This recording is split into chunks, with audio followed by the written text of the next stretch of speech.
WCB Podcast, your source for all things Chicago Blackhawks and everything hockey. With your host, Jarom and Tanner. Let's do it. Jarom and Tanner. All right, it's another edition of the WCB Podcast. It's Jarom, it's Tanner. What's up, bud? Doing okay. Doing all right. Too many goals. It is a rough week. Yeah. It's been a rough. Hey, I never would have thought that the linchpin behind the whole operation is Teuvo Teravainen. Dude, I keep forgetting that he was hurt. Yeah. I honestly keep forgetting that. And dude, that was when I was watching the LA game on Saturday, and I was like, dude, where's Teravainen? Where's Teravainen? And I looked it up to see like what happened, and it just said like, day-to-day teeth, and I was like, what? And so I was trying to find like the video of it, and then that's where I found the website that did the AI image that I sent you guys of Bedard, which was just some AI generated like horrible like picture where it has an AI Hawks jersey with the number 98. The guy's left-handed, looks nothing like Bedard. He's got like CCM on his pants and like Bauer gloves. It's just like so fucking funny. I don't know what the fuck the stick was. Nope. Stick was, pro reserve. It's all black. Oh, man. Yeah, AI. See, I remember you sent that, and I was like, and everybody's worried about AI taking over. Dude. They can't even get Bedard to look legit. They couldn't even get him right-handed. Yeah, who can fuck up somebody's hand like that? Not this guy who made a Connor McDavid Chicago hypothetical post and put him on a fucking left-handed player. Just Connor McDavid is left-handed. Or sorry, right-handed player. Oh, I put him on Seth Jones because I was so more focused on CCM and to make sure the equipment was somewhat close versus what hand and all that kind of stuff. I know. I'm sure you got plenty of comments on that because people love to correct things. Oh yeah. It's called engagement. I haven't seen those people that commented. Haven't seen them interact with us since. So fuck them. That's what you gotta. Hey, that's what we gotta start doing. Things like put Quinn Hughes in a right-handed defenseman, and then let's see what else can we do. Hell no, I'm gonna do a Quinn. What would you trade for Quinn Hughes if you're a Blackhawk GM? And then I'm gonna put Jack Hughes headshot with Luke Hughes stats. That'd be really funny. That'd be hilarious. And then should be like the Hawks will give up their just put like the 2026 first round pick. That's it. Don't specify which one. Just say 2026 first round pick. We'll give them back the fourth rounder they sent us for Reichel and call it even. Yeah, that'd be good. Give him Korchinski in a fourth. That's it. I make that trade. I make that deal. What's a Inglourious Basterds? I make that deal. But no, since we're talking about it, I guess Inglourious Basterds. Yeah. Elliot Friedman. I don't know if it was on the new podcast, if they had a new one come out yet. Yeah, they did. Or if it was like his like writing of it, or if he was talking about it on Hockey Night or something, but he was saying that it seems like there's a deal to be made between the Red Wings and Vancouver for Hughes. Yeah, why not? So if you're the Red Wings and you're trying to make the playoffs and you can take that next step, dude, let it rip. So 100%.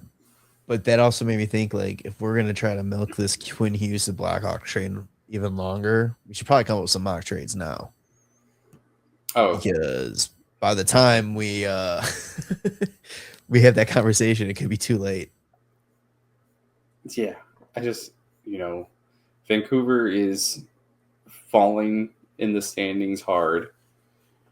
They are second to last in the NHL.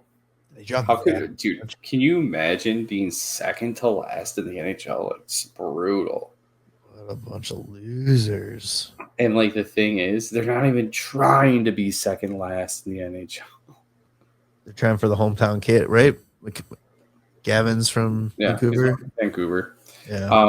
I just realized this too while looking at the standings. Hawks are back in the minus goal differential for the first time. Well, that's what happens when you give up 13 goals in 2 games. Yep, that's true. That is true. When you give up that many goals, you get. Unless you're the Colorado Avalanche, you're probably going to be hitting the minus on that. Okay, so you want to do a quick Quinn Hughes mock trade? Let's do Quinn Hughes mock trade. Dude, I don't even know. What does Vancouver want? Like, what's their plan? Whatever avoids us talking about the shit show that was the last 2 days, I will talk about it. All right. I'll start with the Hawks' own first-round pick this year. Mm-hmm. Because I still have you've got me drinking the Kool-Aid that the Florida's gonna be a better pick. It is. It will. I'm not worried about it. Is Elias Pettersson still doing really bad? Throw him in the deal too. Fuck no. I hang up on that. It would be easier to get Quinn Hughes if they throw Elias Pettersson in too. I will hang up. If I'm Kyle Davidson, I'm hanging up and throwing my phone against the wall so they can't call back. Well, you know how the Hawks just fleece Vancouver every time we make a trade with them. But the dude's a bum, and I'm not for that much. The difference is fleecing them when the guy is not making what $11 million to be a 11.5 shitty hockey player. Yeah, okay, I agree. I say as I don't even play men's league anymore. So Hawks first round pick, Kevin Korchinski. Yep. Because I mean, I think we talked about this before, but like if you get Quinn Hughes, that basically means Korchinski doesn't have a spot. Korchinski, and I don't know if we saw it on here. It was just through text or I was talking in person. Korchinski's gone, I think, regardless when it comes time to trade play. I think so. I don't think so. I think he's lost his spot. Okay. I disagree. Why do you disagree?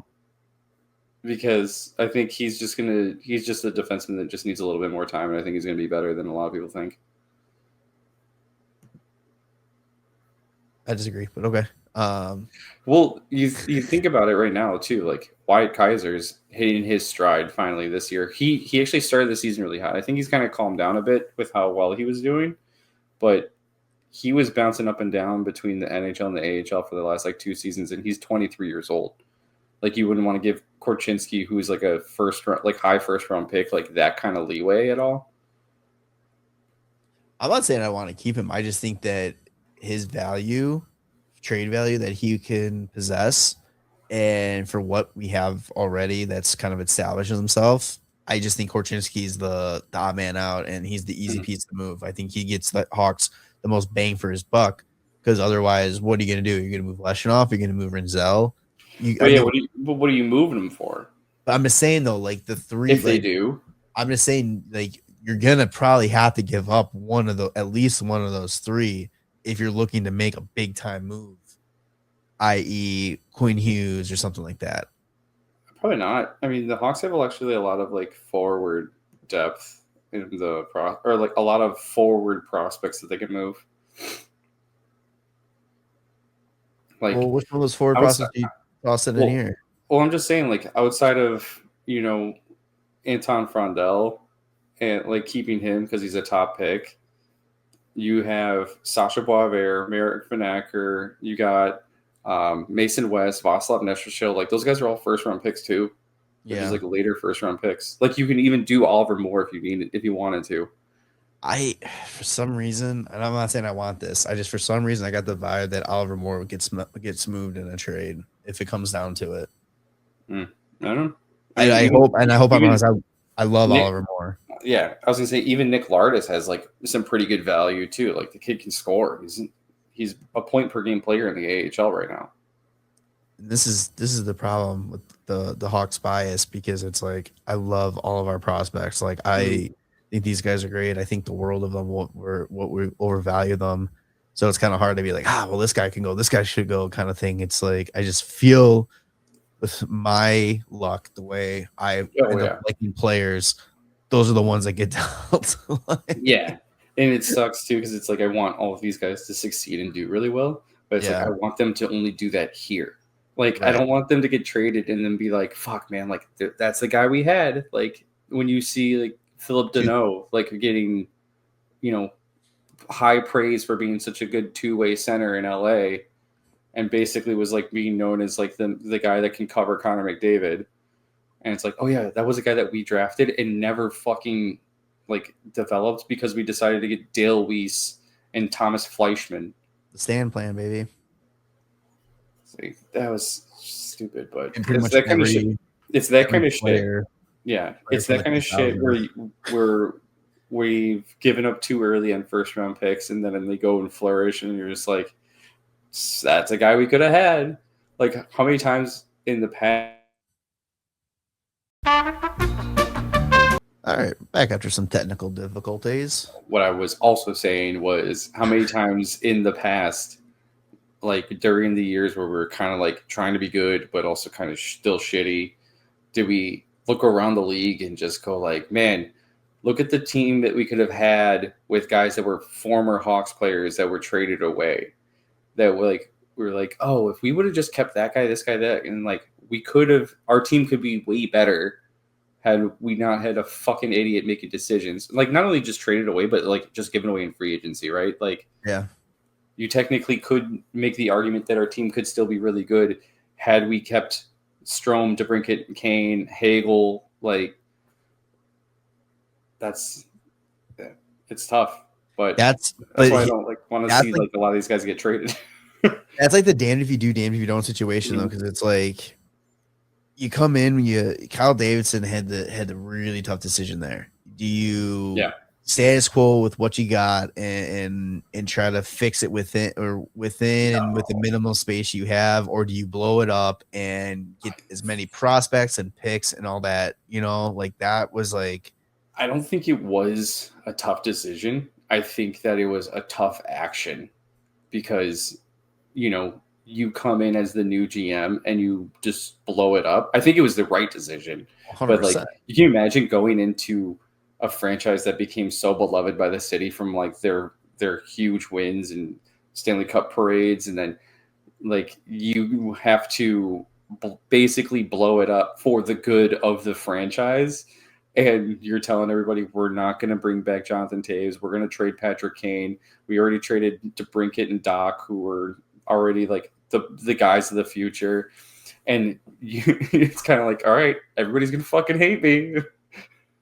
And so that's just the way it was. I think he kind of eased people in by, trading Malcolm Subban for future considerations. I think we're all like, whoa, this guy's got great ideas. Trade him for absolutely nothing. That's a fantastic idea. But no, and like I think that's where KD deserves a lot of credit too, because he knew it was not going to be the popular thing. It was not going to make him any fans within the city. And I think over the time, it's you add Bedard, you add Korchinski, you add Nazer, you add like what he's been able to do. How many drafts of his have we had 3 first-round picks? Like 3 out of 4. Yeah, like the guy has been making moves, and not only do our top picks seem like they're hitting, like at least in their prospect pool and where they're playing, amateur now, right now, or whatever you want to call it. But it's like second round picks, third round picks are looking great, and you're just this system. It's insane, and what he was able to do in such a short period. Mm-hmm. And because of that, it gives us the opportunity to be like, all right, what we're doing right now, what would you give up for Korchinski or for Quinn Hughes, because you still have 3 more levels of prospects to develop and come in, Yeah. It's a good problem to have. Here's the thing. I'm going to go off a little bit, but you say how good these prospects are. Some of these kids can't even make Team Canada for World Juniors. Or Team USA. Only got what? One prospect? Yeah, out of how many though? Yeah, that's true. How many Americans do we actually have? Like Oliver Moore is not eligible. Sam Renzel is not eligible. They were both on it. Mason West. Mason, yeah, I don't think they're going to take Mason West because he hasn't played hockey yet. But maybe next year. Honestly, next year I could see it. I mean, he's going to what? Michigan State, was it? Yes. Yes. Oh, here. Let's see. He's finally on the prospect list. He's going to play with the Fargo Force soon. Yes, Michigan State. Yeah. So I wonder if Porter Martone's still there too. That'd be kind of sick. I was just thinking about some of the guys that they have there if they stick, but I don't know if Caden Lindstrom might not be there still. Caden Lindstrom didn't get invited to Team Canada. He didn't? No. Oh. Well, probably don't want any back issues. Yeah, Spellacy got invited to Team USA, but I think he was literally only Hawks prospect that's eligible. Yeah, other than Mason West, right? But like we just talked about that. This is completely could go even more completely off topic. West going to Michigan State is actually pretty cool because the head coach is Adam Nightingale, whose brother is the head coach for Rockford. Oh, no way. That's really cool. I recognize the last name. I was just like, Isn't he the head coach of Rockford? Just kidding. I thought that's what, because Adam Nightingale was like a rumor to be like a head coach option in the NHL this year, and he decided ultimately to stay at Michigan State. Mm-hmm. And when the Hawks announced that they hired, I forgot his first name, but they hired Nightingale to be Rockford, I was like, no shit, we convinced him to leave Michigan State for a fucking AHL team. Let's fucking go. And I was like, oh nope, same. Not Jared Nightingale. Jared Nightingale, yeah. So it's funny. Family watching family. There we go. Watching out for family, I should say. Yeah. But all right. Quinn Hughes. Yeah, okay. Here, I have the list of the prospects. So like if you put in Korchinski in a first, you could literally put in well, that's the other thing too. Like what I was saying, like, do they want a roster player? Like, do they want like Jason Dickinson or Ilya Mikheyev back? Or are they looking at like a Bertuzzi or like a Teravainen? I think they're looking for NHL ready young players. So then that's why I was thinking like an Oliver Moore. Yeah. Would you trade Ryan Green or Oliver Moore? Wait, sorry, who was it? Ryan Green or Oliver Moore? Oh man, I don't know if I'm gonna get yelled at here, but I'd probably trade Oliver Moore. Yeah. I really fucking like Green. Yeah. Yeah, Ryan Green's pretty sick. And it says a lot because I love Oliver Moore. I think Oliver Moore is a fucking stud. So top of the list for like Hawks prospects when it comes to like guys not in the NHL, right? Like just based off of their points on league prospects. You got Nathan Bem, Marek Vanacker, Roman Kanserov, Jack Pridham, Nick Lardis, Václav Nestrasil. I mean, Frondel's not going anywhere, but then it's like Spellacy. So like that's like 7-ish guys right there. Like you could toss one of those guys in, and then we'd probably just forget that happened. I would probably toss in Sasha Boisvert. Oh yeah, Boisvert's not even on that list that I mentioned. That's funny. Oh, he isn't. Sorry. Oh, it was just because it's based off of points, and like those guys have all played more games, and Boisvert's only played like 10, 11 games. Who was the guy on UMass again? Václav Nestrasil. He is making me want to, okay, we can get rid of different players because that kid's turned into a stud too. I mean, I know it's just his freshman year, but he's he's playing good. And I think that's like, okay, well, some of these forwards are expendable for sure. Yeah, if him and Mason West can both like check out to be like solid NHL players, not like crazy good, just everyday NHL players that like come and fucking grind it up. They're 6'6" and 6'7". That's disgusting. I don't think Mason West is that kind of player, though. I would tell you that like when he goes to college, they'll probably turn him into that type of player. Yeah. I don't know, They're gonna be like, hey bud, you're fucking huge. You're fucking athletic as hell.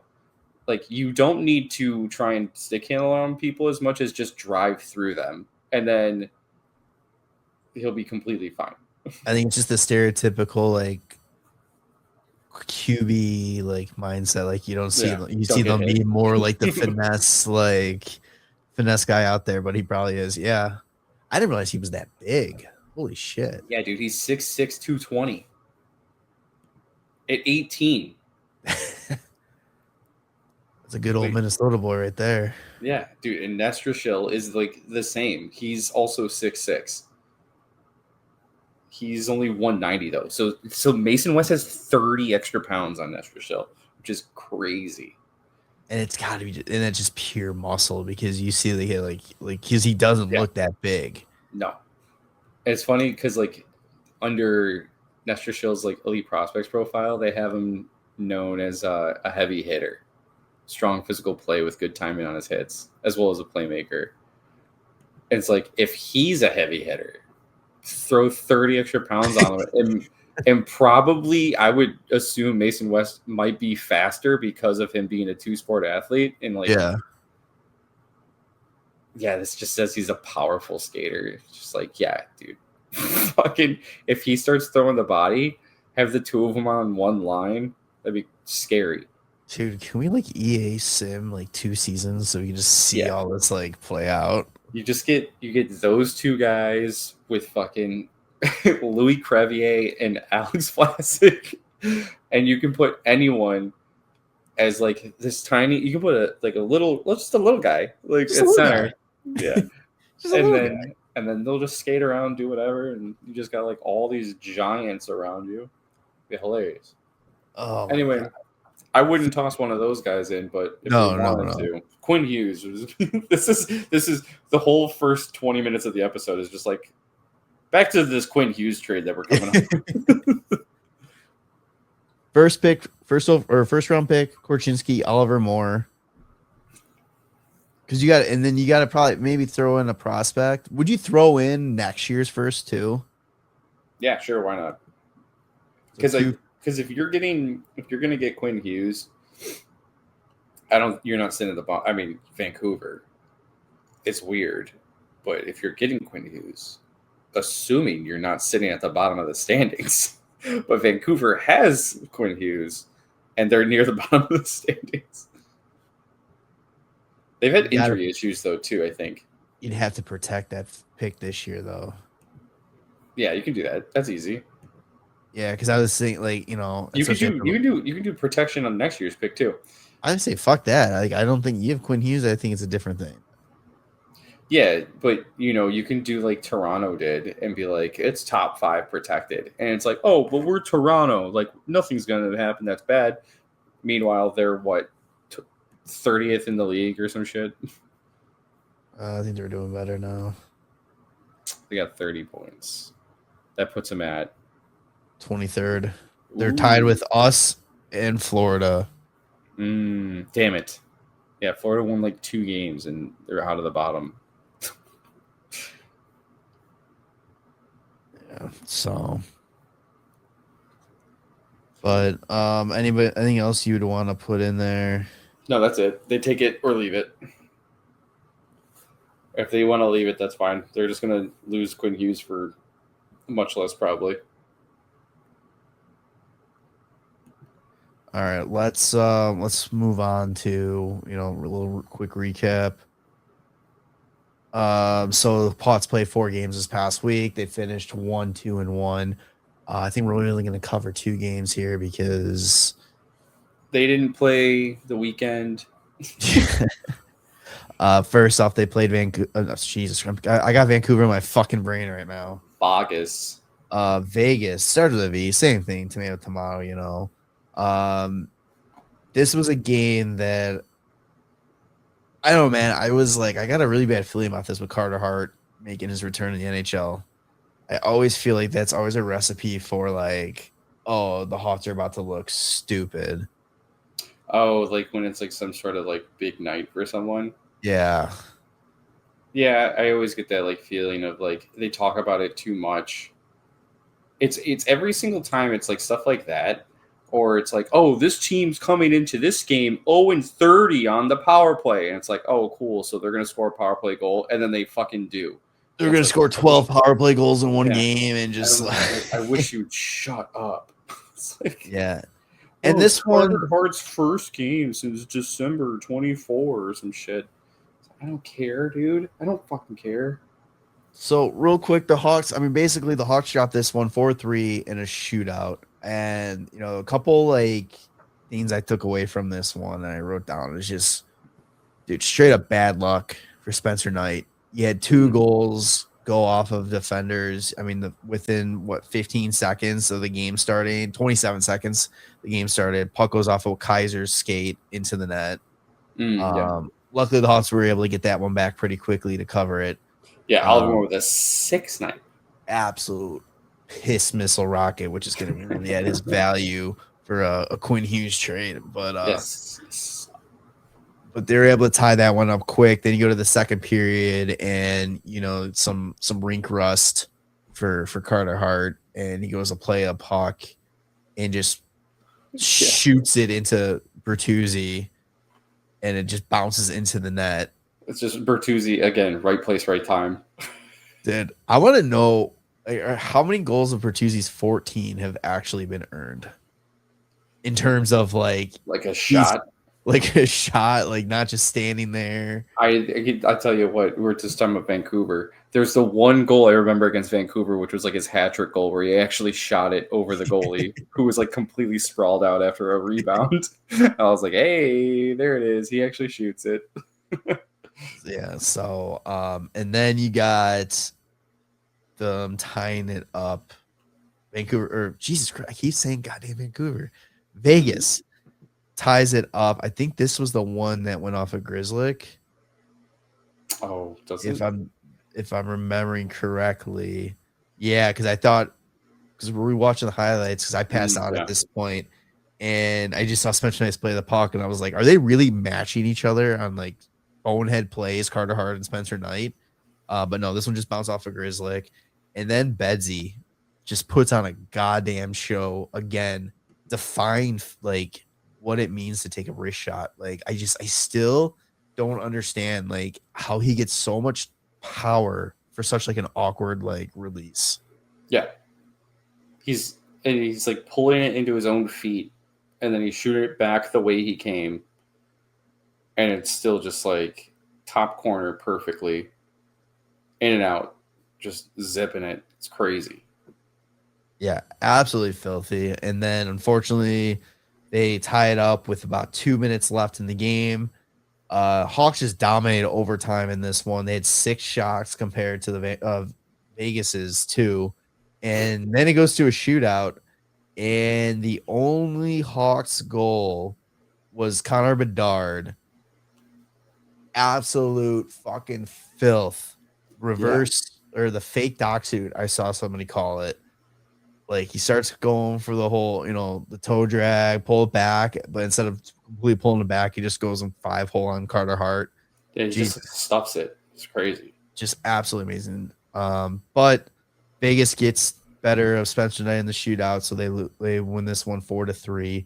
I do want to just bring up the one. I forgot what the Instagram account that you sent that like showed that goal, and they were just saying Connor Bedard takes a page out of Carter Hart's book and undresses him without consent. So fucking funny. Holy shit, that one was good. Was this the one too with the celly after the? I think it was after the goal, and Bedard is just doing like the little like quick the like finger thing. I don't think that's this one, is it? I don't know. NHL cuts it off at the celly, so I can't remember. But anyway, this was an unfortunate. I mean, the Hawks looked good this one. Yeah, that's the one where he does the finger thing. Yeah, they played well in this. They absolutely deserved the win. And just unfortunate bounces. You know, puck luck just didn't go their way on 2 of them. They've had a few games like that this year where they just completely outplay the other team and end up losing. And that's just something that they got to learn to grow from. Because the last ones were against Colorado and then against Minnesota. Like those, they outplayed those teams too, and just still didn't come away with a win. Luckily, they still got a point. So 2 days later, they set up for the first of two against LA in LA. And they kind of just picked up where they left off against Vegas. I mean, they dominated this one. They looked really good. Connor Bedard picks up his 18th of the year on the power play, and it was a different version of power play goal for Bedard. He was able to sneak behind all the defense or LA Kings players, and Bertuzzi was able to find him for the nice little tap in. And I think the best part about this was he trips up. I don't know if it was on the defenseman or if it was Kemper, and he falls. And the second he hits, he just immediately points at Bertuzzi for the pass. Yeah, it's gonna be one of the closest goals that he's had this year. Dude, I think you said this, that it's like every time it feels like the Hawks score a nice goal, the celebration is pointing at the guy that made the play. Yeah. Like it's always like, yeah, you did that. Let's go, man. Yeah, they're always just like turning and they're like, fuck yeah to you. Wyatt Kaiser would go and give the Kings a taste. Well, I guess not get a taste of what the most teams do to the Hawks and get a final minute goal in a period where he scores his first of the season with 5 minutes left or 5 seconds left in the period. 6 seconds left, whatever. 5 was like 5.1 or something like that. But yeah. But good to see Kaiser get on the board. I mean, the kid's been fucking playing phenomenal this year. Yeah. He's had a real good year. Really solidified himself as a solid defenseman the Hawks can rely on. Good depth guy, good third pairing, and I think it's kind of second pairing, kind of making Connor Murphy likelihood of staying here lesser and lesser. All these defensemen stepping up. Yeah, he's different side of the ice though. Yeah, fair. And then Trevor Moore gets one halfway through the third, so the Hawks win this one 2-0. Spencer Knight just phenomenal in this one. He had a .963 save percentage on this one, so really stepping up after his sub 90% save percentage against Vegas.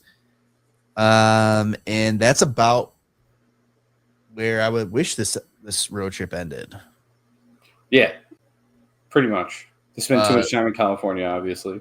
Yeah, Saturday they played the Kings again. They end up losing 6-0 on that one. And then Sunday they play the Ducks, lose 7-1 in that one. So in the last two games, the team has been outscored 13-1 and outshot 85-43. Yeah, that's not good. That's not going to get the job done.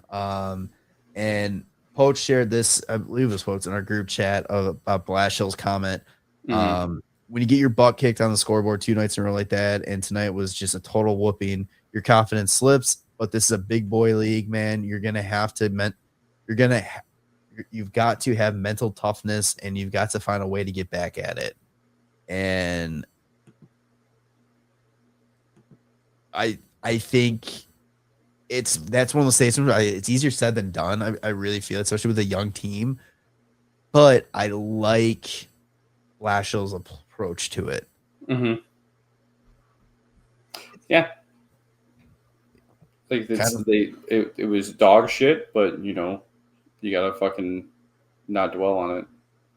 You gotta learn. You gotta learn from it, and it's kind of goes back to what he said in his introductory press conference, where I know where what needs to be done to get to the next level, and right now is the time of showing and preparing these players to get to that level.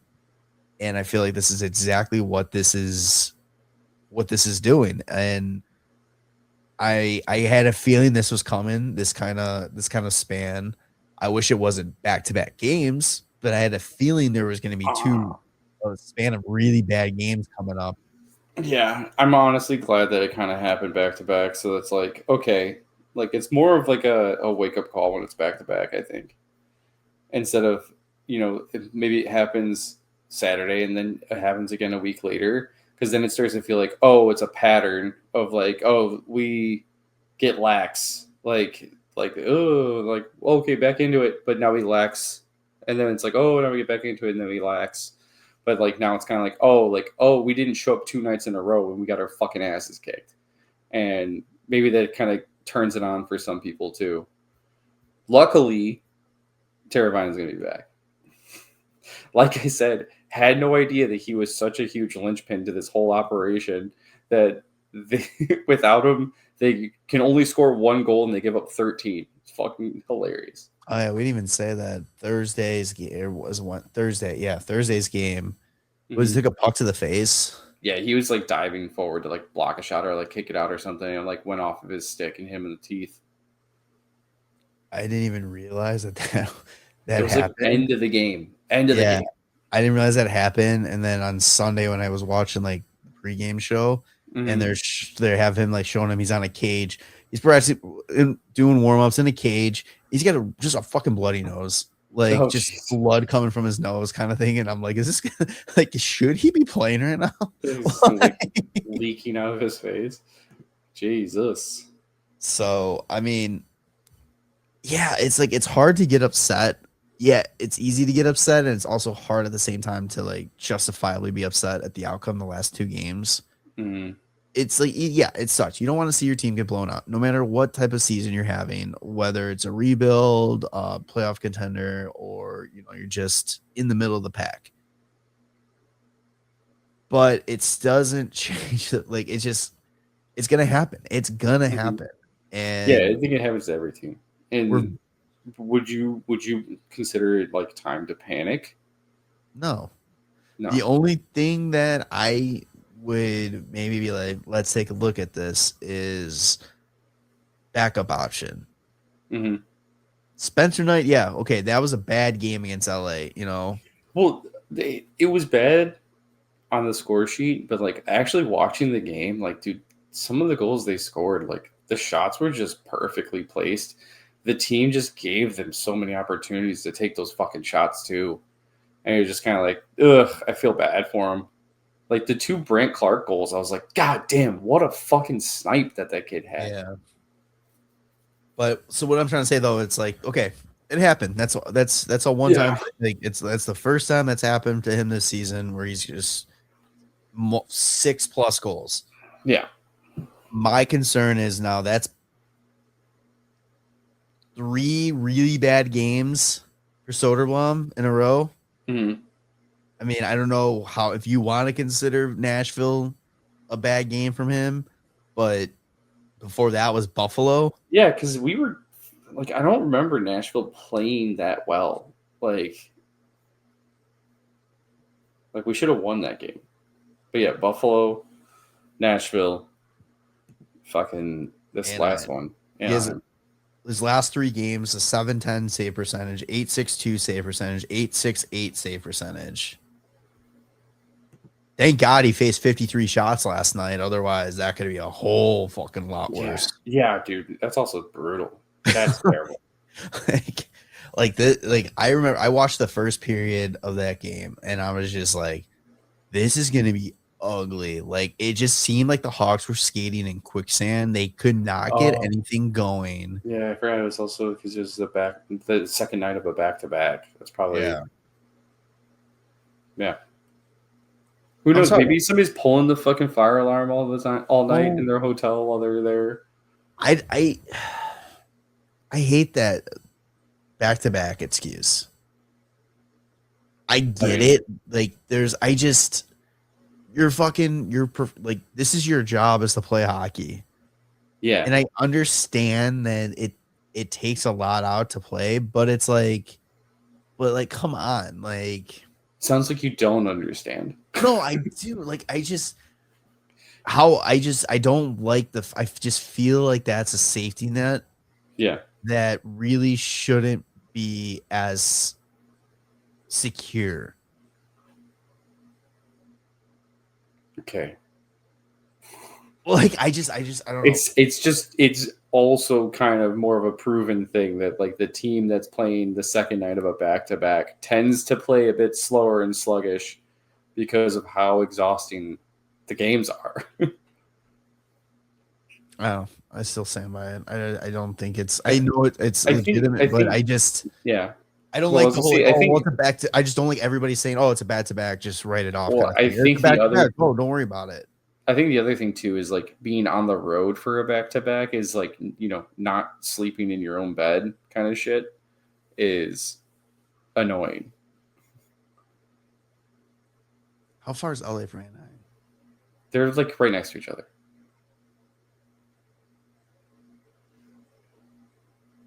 I don't know. There's no travel. That's what I'm saying. But like you're not in your own home. Like you're in a hotel bed. For half the Maybe games. you fucking that 6-1 loss. What was it? 6-0 loss. Maybe you're hitting some fucking beers afterwards. and then I'm not. You hit a little too hard. Again, I'm not probably get ripped for this, but like, I'm not saying it's not an excuse. I hate that is what everybody hides behind. You blame a poor performance on a back to back. There's poor performances, and then there's what we. Bad. But there's poor performances, and then there was whatever the fuck that was. That's what I'm saying. Oh, like, it was piss poor. Like I don't like the general. Oh well, it was a back to back. You know, whatever. It's like, okay, there's plenty of teams that play back to backs that don't fucking look like they've never played hockey before. Yeah, and those teams are playoff teams. I don't even think that. I think you can make. I don't know. I'm just saying. That's just my opinion. I just don't like another thing that the Hawks have to learn how to do is play the second game of a back to back. Man, if only it was like their job or something was to play hockey. If only. 3 stars of the week. 3 stars of the week. All right. Definitely not looking at goalies again. Are you sure? Positive. I mean, it's like 17 goals against total in 4 games. It's pretty good. Tyler Bertuzzi, first star, 2 goals, 2 assists in 4 games. Yeah, sure. Frank Nazar, second star, 3 assists. And even player. Yep, and that's why, and he's an even player, which is what put me over for Bedard as a 3rd star instead of 2nd star, because Bedard had 2 goals, 1 assist, but he was a -4. But also had a 6 shootout goal. Very true. Don't forget that.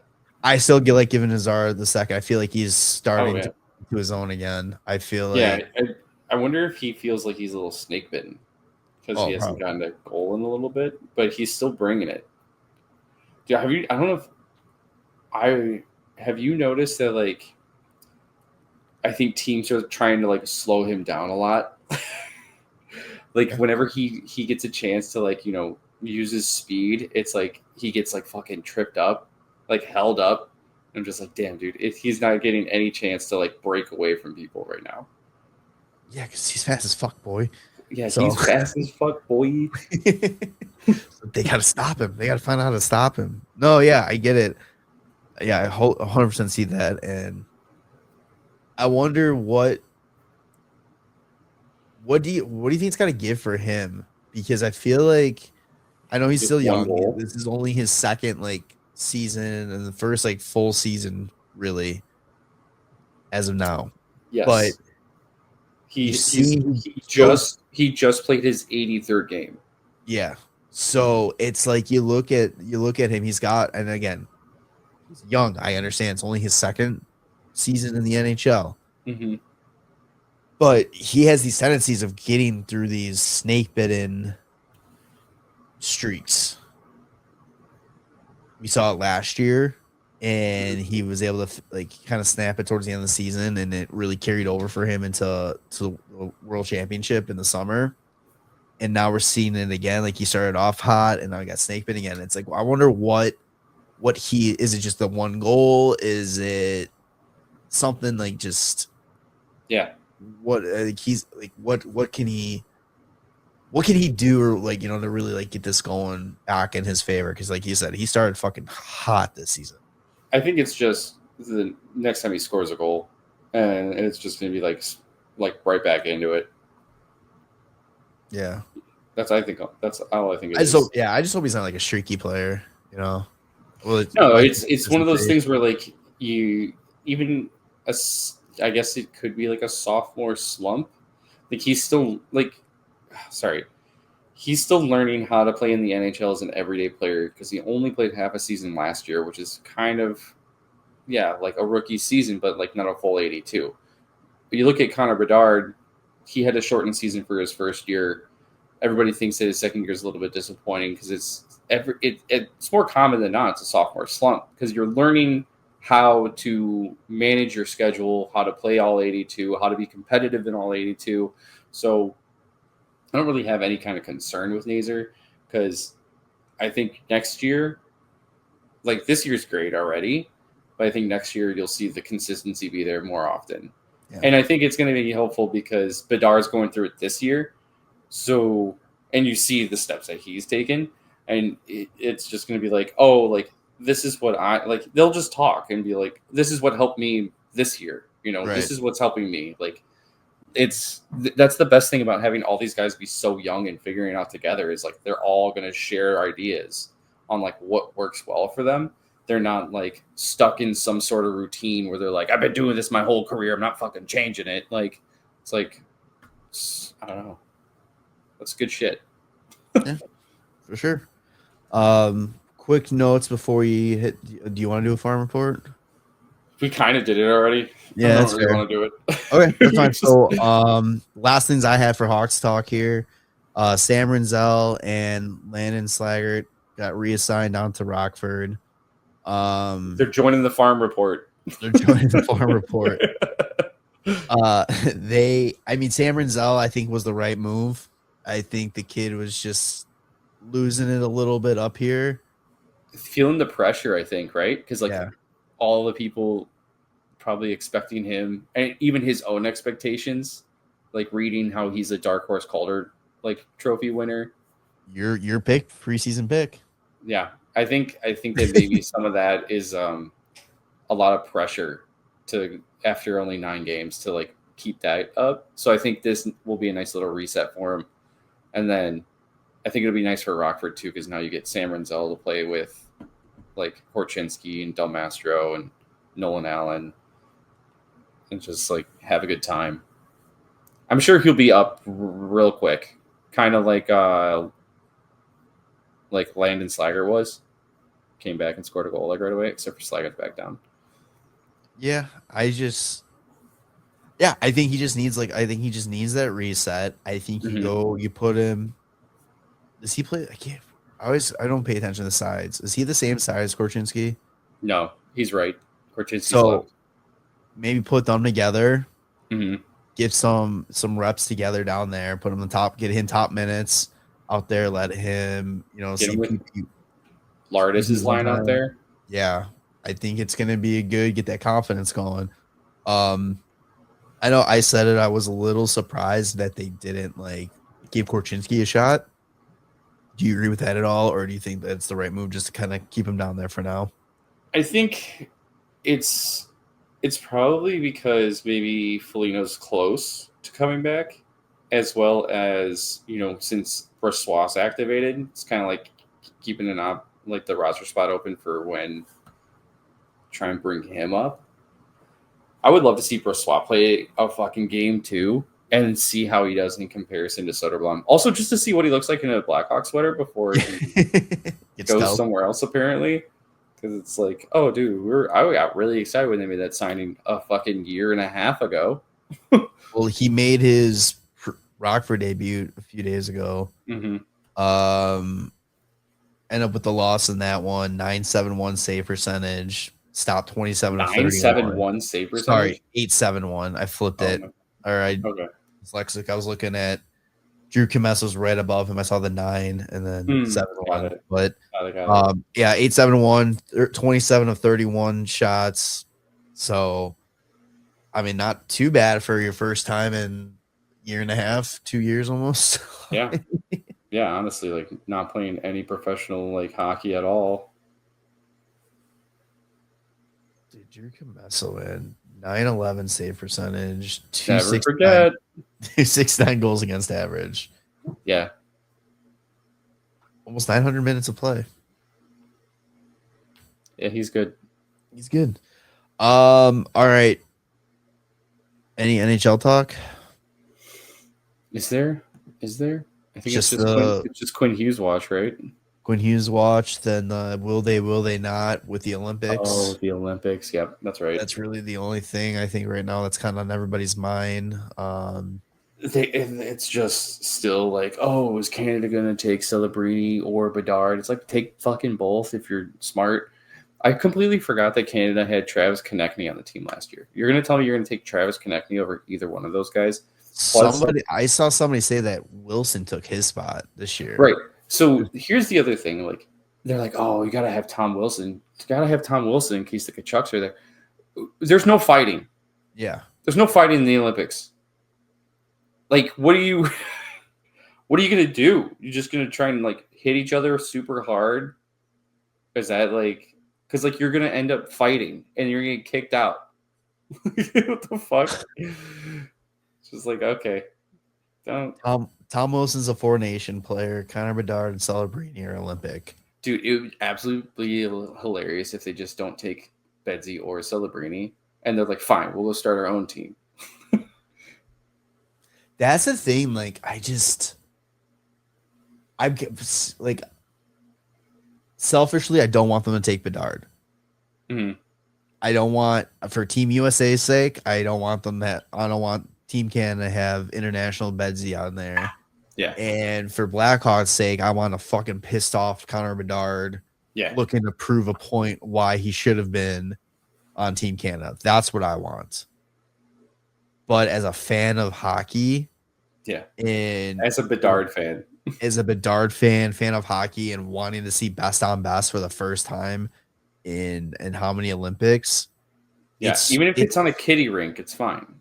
Yeah, it's so stupid, and it's like, just think about it. Like, think about the moment that you could have with Bedard, especially after that goal against Vegas in the shootout. You can have fucking TJ Oshie-esque performance from Bedard. Like, yeah, fuck, what was it? I think it might have been 32 Thoughts that were just like, like with the shootout being a part of the Olympics, you got to start thinking like maybe that's why you bring him on. It's like, you think that he's only going to be good for like the shootout?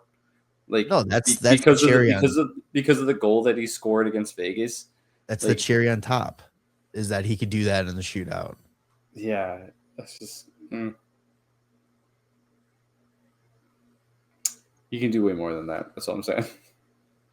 Team Canada hasn't made good decisions in a long time with their roster, so I don't expect. I mean, we already said like they aren't taking Boisvert. They're not taking Vanacker.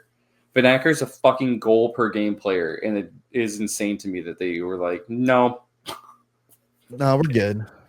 Isn't it the same junior team that didn't take like Michael Misa last year? Yeah, they didn't take 3 of the top 4 OH or junior hockey goal scorers. Yeah. They didn't take 3 of the 4 of them. But they didn't take Lardis too, right? Yeah, they didn't take Lardis. He's 70-something goals. Like, Jesus Christ. And then they lose to Czechia. Like, way to go. You fucking did it to yourselves. Yeah. So, well, Team Canada allegedly is going to have their roster finalized tonight when you're listening to this. So December 9th. I believe rosters don't have to be submitted until Christmas, so who knows when we actually start hearing some of this. But yeah, it's the Olympic rosters. Yeah. Yeah. What else? What other roster would it be? World Juniors. Oh yeah, I'm talking about World Juniors right now. There's not enough Hawks in there. I don't give a shit. Yeah, no, I know. I'm just saying because I was just mentioning, Lardis and stuff. So we kind of the only thing about World Juniors that I want to pay attention is like watching Gavin McKenna when we somehow get the first overall pick from Florida and take Ivar Stenberg instead. No. I don't think that's not the move, but we'll see. We'll see. It's gonna be So, all right, episode 345. What do you want to call it? 6, 7, 8. No, I'm not doing that. I'm not doing that. 3, 4, 5, 6, 7, 8, baby. I mean, this is just the what does it take to get Quinn Hughes? Come on, get more creative here. I don't even remember what we've talked about. We talked about that. We talked about 13 goals against. Let's just call it let's move on. Let's move on. Let's just call it let's move on. 48 hours. I can't think of anything else. 48 hours to forget. Yeah, right. Yeah, we'll do that. 48 hours to forget. Something along those lines. I'll play with it. Something that says we just want to forget the last. A brutal weekend. There you go. Brutal weekend. I like it. Simple, to the point. Just say that originally, and then you save so much time. California dreaming of better results. California nightmare. How about that? That's a good one. All right. Make sure to follow us on your favorite podcast feed. We're available on all major podcasts, Apple Podcasts, Spotify, the big two. Watch us on YouTube. Subscribe to there. Like, comment. Let us know what you think. What Quinn Hughes trade would look like. Do you want Connor Bedard in Chicago or in? That's what everyone's gonna say. It's gonna start with Bedard or Levshinov from Grondell. Do you want to see Connor Bedard play for Team Canada? And social media at WCB Podcast. We will see you on the next one. All right, love you boys. Bye.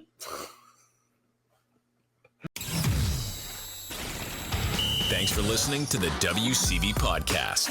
Be sure to subscribe wherever you heard this podcast. To connect with Jarom and Tanner, check out the boys at WCB Podcast on all social media. We'll see you next time.